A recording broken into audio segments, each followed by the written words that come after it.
I drive a 2000 Chevy Tahoe, right? Over 200,000 miles on it. And my brother was like, Josh, it's time to get a new car. Why don't you get like a Mercedes, like a new BMW or something? You got the money for it. I said, why would I do that? Like, I own this car outright, right? It doesn't give me any issues. It's durable. If I get in an accident, this thing is a tank. It ain't going nowhere. Plus, if something goes wrong on this car, bro, it ain't hard to fix. Like, if something goes wrong on a Mercedes, you're gonna pay like $2 to $5 grand, bro. If something goes wrong in my 2000 Chevy Tahoe, I just gotta pull the switch. What's up, guys? Welcome back to the channel, man. Welcome back to the channel. Today, guys, we're going to get into a lot of clips. People keep telling you to go out and buy brand new cars where you got 20-year-old Camry still rolling down the street with no problems. We all know what happens once you buy a new car. You got to deal with depreciation. You got to deal with insurance. So in this video, you're going to find out 5 reasons why people rather keep their old cars instead of buying new cars. I ain't going to do too much more talking. Let's get right to it. Let's go. Reasons why I drive a 20-year-old paid-off car instead of getting a new one. Like how I drive a 2006 Toyota Camry. Oh, yeah. I was gifted this car over 10 years ago, already paid off, and here's why I keep it instead of buying a new car. Number 1, I don't have a car payment, which allows me to put that money toward investing for retirement and saving for my wedding instead. Number 2, I upgraded my stereo years ago so I can still listen to music and podcasts whenever I want. Number 3, my car is simple. There aren't a ton of gizmos and gadgets. It's a very minimal car and I like the simplicity of it. Number 4, if someone were to accidentally bump into my car and scratch it, I would be a little bummed, but not like I would be if my car was brand new. No doubt. My car has plenty of paint chips and random scratches that I've just accepted at this point. Number 5, being debt-free is a great feeling. When I paid off my student loans 5 years ago, I learned just how stressful having debt can be. Right now, I would rather be debt-free driving around my grandpa car than in debt driving something else.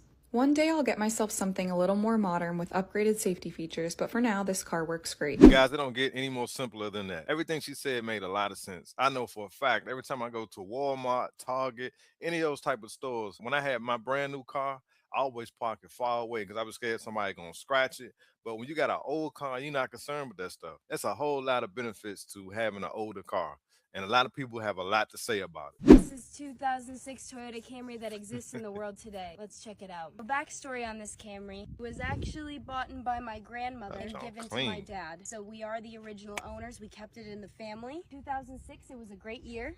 I think Mean Girls came out this year. This car was garaged most of its life. There was only 2 years it spent outside in the sun. And every time that I go anywhere, my dad told me when he gave me this car, I had to put this up. So anytime I go anywhere, put this baby up. That's how we keep this steering wheel in mint condition and the dash in mint condition. I installed one of these things to see my phone while I was driving, and I think I regret it. I think it's a blemish, but it's only been there for a year. See, that's what I was talking about in my past video when I was saying I bought my kids an older car because they're not distracted by all those big screens, all these different gadgets in the car. These cars are so much simpler, and it's better for a teenager to have a car like this than one of those brand new cars with all these different distractions inside of them. Maybe I can take it off with no consequences. Got the JVL installed. I think that was an addition my father had made. Thank you, Mark. Now, this beauty does have her imperfections. I'm not going to act like she's perfect. This thing, it's a little broken. Another thing you're going to notice about this car is that the upholstery is in mint condition. I mean, come in here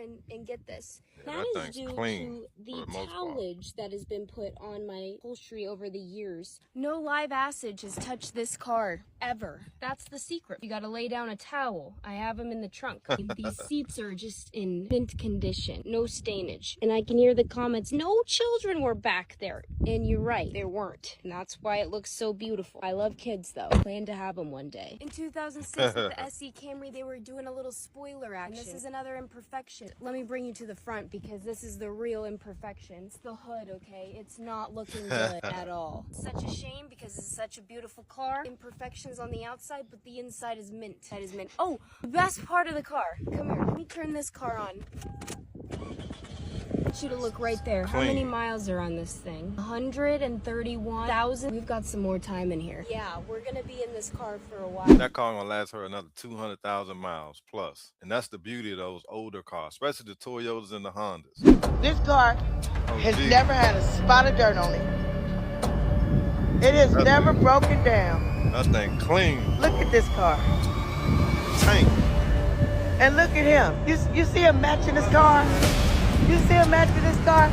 Oh, hey, yeah. Uncle Melvin. Good. How old are you now? 92. 92. Still popping. Still popping.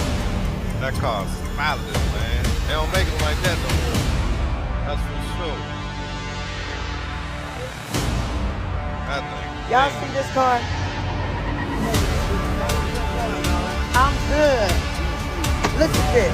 Look at the inside. Look at this. That is crazy. The car still looks brand new. They just don't make cars like that anymore. I mean, you see the paint on that thing now. He probably had that car reconditioned. Don't get me wrong. I know he had probably had some work done to it. But that car right there is solid, boy. Like, if you run into something in that car, it's going to destroy these new cars. They don't stand a chance running into a car like that. Those things are like tanks. 1994, a man could buy a Ford pickup with a 7.3-liter Power Stroke diesel, drive it every single day, and watch the odometer roll past 400,000 miles before the engine ever needed to come apart. Those engines became legends. Mechanics will tell you the old 12-valve Cummins and the small block Chevy were the same story. They were heavy, they were simple, and they refused to die. Now walk into a dealership today and spend $35,000 on a brand new truck with a modern V8. Statistically, a frightening number of those engines will be dead long before they ever see 100,000 miles. Some of them are grenading at 1,200 miles. Crazy. And when it happens, there is no warning light, no knock, no time to pull over. The engine simply detonates itself on the freeway with your family inside. Why have we gone from engines that ran for 500,000 miles to engines that come with a built-in death sentence? In this investigation, we are going to expose the cylinder deactivation scam, the direct injection trap, the fuel pump that gives your engine a heart attack, and the bottom end defect that triggered one of the largest recalls in modern history. And that's the one thing I hated in my newer cars, that start and stop crap.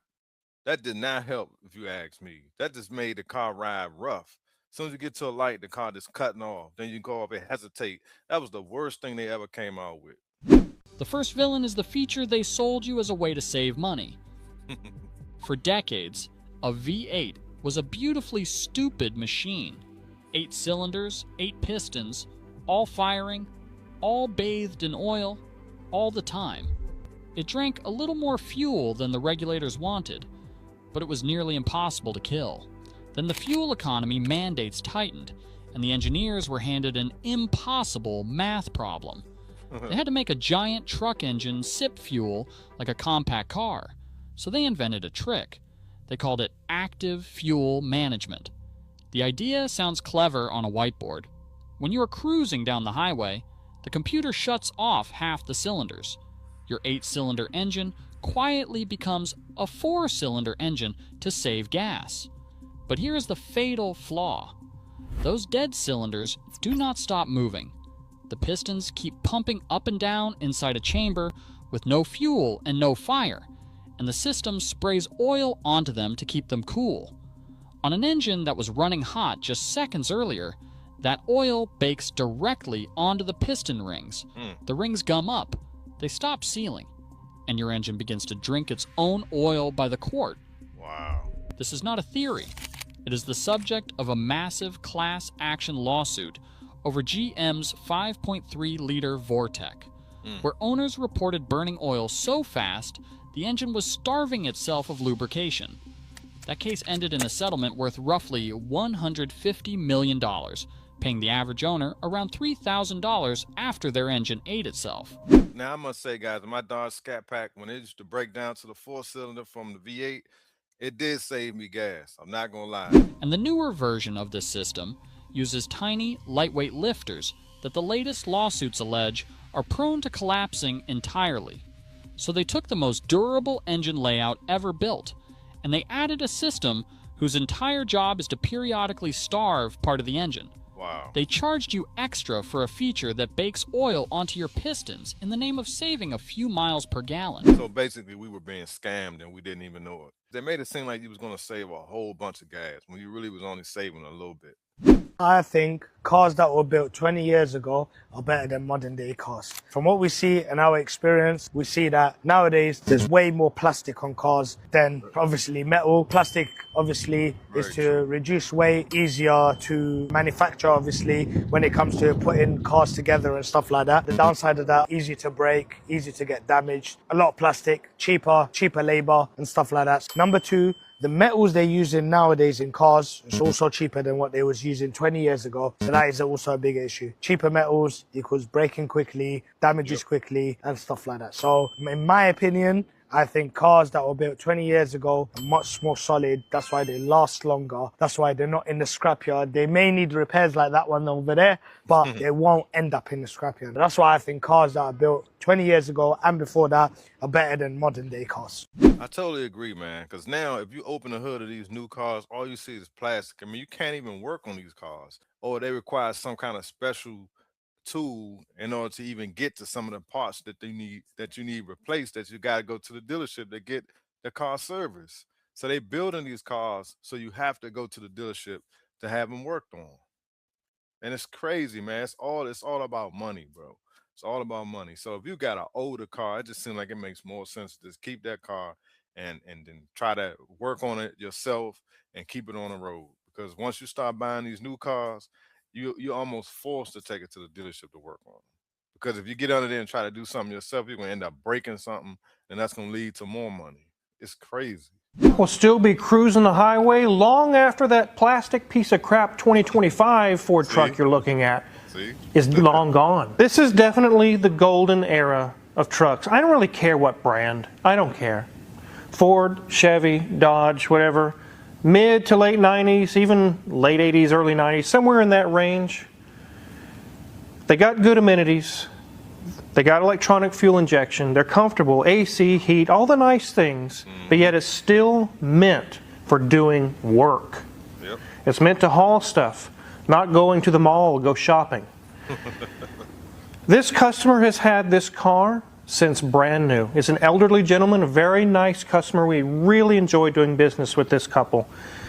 And he made a comment the other day. He said, I bought this brand new, and I will be gone, and this thing will still be cruising around. And I said, I know. I can't guarantee that with a 2025 truck, though. This is a 1997 Ford F-250 with the 5.8 liter. This thing is clean, guys, 138,000 miles on it. And it looks really, really nice. Let's take a look around this thing. It has a nice cowboy front license plate on there, just like this truck. It's back in the old days. It's your typical front end. Just like you were seeing in any of the late 90s Ford trucks, F-150, 250, 350, didn't matter. They all looked the same pretty much on the front. It's got a really cool kind of a turquoise-ish, what color would you call it, Mrs. Wizard? Oh, that is very classic 90s turquoise. Yep, it's beautiful. It's got some nice aluminum wheels that are polished. They're not scratched and dinged up and beat up, with some nice Michelin tires on it. See, a truck like that, you're not worried about it getting dinged when you're doing work on them. These pickup trucks these days, they got leather seats, 14-inch screens in them. A lot of them don't even have the shifter on the steering wheel. Like the old school, when you're driving a truck, man, you like to be able to put that thing in gear. These trucks nowadays, you just push a button and put it in drive. You know what I'm saying? Like, you just miss the old school trucks and how durable they were and what you actually bought a pickup truck for. You bought them to haul stuff. Now these pickup trucks are more luxurious than the daggone than these luxury cars for the most part. You can watch YouTube and everything in these pickup trucks nowadays. No scratches or gouges. And as we come back to the back, you can see, just like so many of the 80s and 90s Ford trucks, it has dual fuel tanks. Oh yeah. As you can see, this has definitely been used for work. It's got some scrapes on it and things. I don't know what they were hauling when that happened, but it's got some gouges on the tailgate. It's got a nice reinforced bumper with a receiver hitch, and it must have had a towing package when it was new. It's got a few little paint runners in it and some chips and scratches in here, but it's been a long time since I've seen one of these trucks that is this clean. It is super nice. Nowadays, when you see somebody in a pickup truck, you don't know if they going to a car show or what they're going to do. Back in the day, when you see a guy in a pickup truck, you know he was ready to go do some work. Nowadays, these pickup trucks look just as good as these cars. You know what I'm saying? It's just a whole different mindset now than back then when those people were driving those pickup trucks. And it's nothing wrong with it for the most part. I just think that they just charging so much for these pickup trucks these days, and people not even using them for what you buy a pickup truck for. Like he said, people are driving to the mall and just cruising around town in a big old pickup truck. And they ain't never hauled one thing. The bed of the pickup truck clean as a whistle.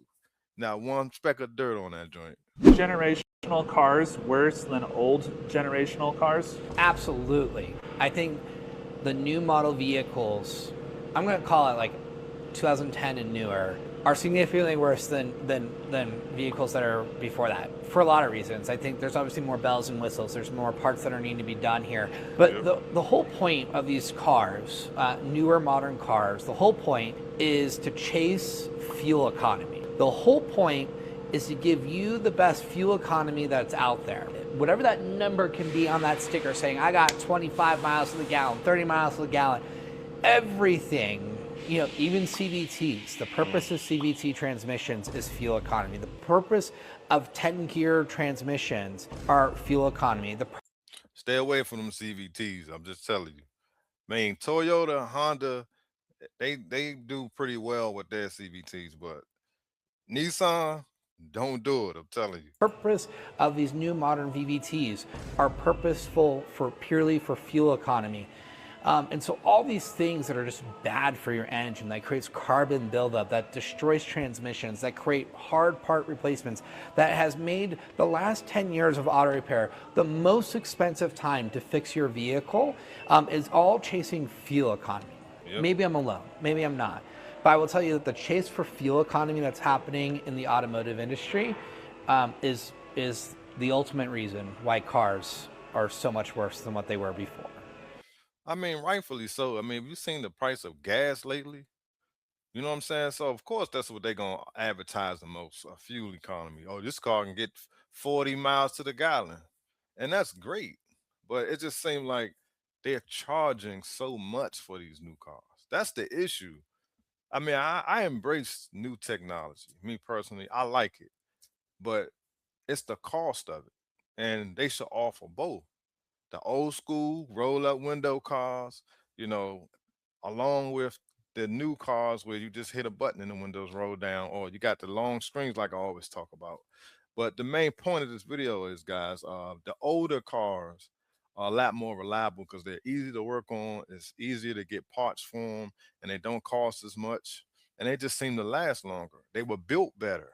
These new cars are fiberglass, just plastic parts all over the place, gloss black interior parts, and it may look cool, but it's cheap, and you touch them, leave fingerprints all over. It's just a disaster. So leave your comments, guys. I just thought this was interesting.